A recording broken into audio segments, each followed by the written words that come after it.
UFC Lightweight champion Conor McGregor will make his first public appearance since his Money Belt title fight with Floyd Mayweather Jr. last month. McGregor will address the public for the first time at the Sec Armadillo in Glasgow on Friday night, with the Dubliners set to sit down on stage for a live interview with UFC reporter Carolyn Pearce. Tickets for the event range from £45.40 £1,100 €51.50 €1,248 with various packages available. Standard tickets for the event include access to a live interview with McGregor as well as a live auction, while VIP Gold tickets include a photo meet and greet, floor seating and an excellent view of the stage, for the price of £399 €452.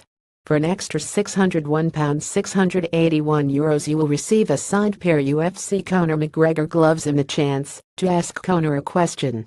McGregor held a similar event in Manchester earlier this year, where he was interviewed by MMA journalist Ariel Helwani in front of 1,000 black-tie VIP diners, as well as 3,000 fans in stadium seating at Eveni in Trafford Park. Fans who were unable to attend were also able to watch the interview online for the price of £3.99 €4.53 per buy. With McGregor's personal net worth set to soar into the nine-digit range following the Mayweather fight, the next logical question is what's next for the UFC champion. A Nate Diaz trilogy fight and a return to the UFC is the bout that makes the most immediate sense for McGregor. Their first two fights were split evenly, with Diaz handing McGregor the first defeat of his UFC career at UFC 196, before McGregor avenged that loss at UFC 202 5 months later. The two fights hold the number 1 and number 2 spots on the list of the UFC's highest purchased pay-per-views of all time, with their bout at UFC 196 pulling in 1.317 million pay-per-view buys, while their second fight at UFC 202 sold 1.65 million buys. A trilogy fight could shatter both marks, especially if McGregor's UFC lightweight title is on the line, but there is a possibility that the Dubliner could look to renegotiate his contract with the UFC before stepping back into the octagon. McGregor has 4 fights left on his current deal with the UFC, but he insisted after his win over Eddie Alvarez last year that the UFC brass needed to come talk to him about an equity stake before he fights again in the promotion. "No one has talked to me since the sale happened," said McGregor following WMEIMG's €3.54 billion purchase of the UFC last year. "As a businessman, no one has approached me yet, but I've earned something. Who owns the company now? There's people who have shares in the company, celebrities. Conan O'Brien owns the UFC nowadays.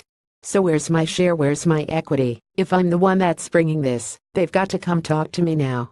That's all I know. I've got both belts, a chunk of money, and a little family on the way. If you want me to stick around, if you want me to keep doing what I'm doing, let's talk. But I want ownership now. I want equal share. I want what I deserve."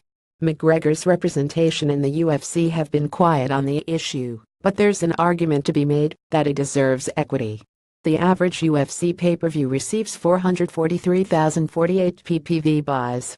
Since UFC 53, the last UFC pay-per-view event to sell less than 100,000 buys, that number has risen to 507,659 buys. McGregor fights average 1,223,400 buys. A 2016 study by MMA journalist John Nash revealed that the average pay-per-view makes €16.85 million for the UFC. The average McGregor event makes €50.5 million for the UFC, with McGregor earning between €810 million for each fight. Dave Meltzer, who has provided pay-per-view numbers for every UFC event from UFC 33 to UFC 207, said that he anticipates McGregor's future fights to pull anywhere from 2.4 million to 3.6 million buys, which would be 5 to 6 times the UFC average. Alternatively, if he stays in boxing, McGregor can act as both the fighter and the promoter with the use of his promotional company McGregor Sports and Entertainment. McGregor would then be able to negotiate splits with networks and distributors and demand a bigger cut of his own pie. Or he could move into acting, with Guy Ritchie and Vin Diesel both offering him movie roles in the past. Online editors.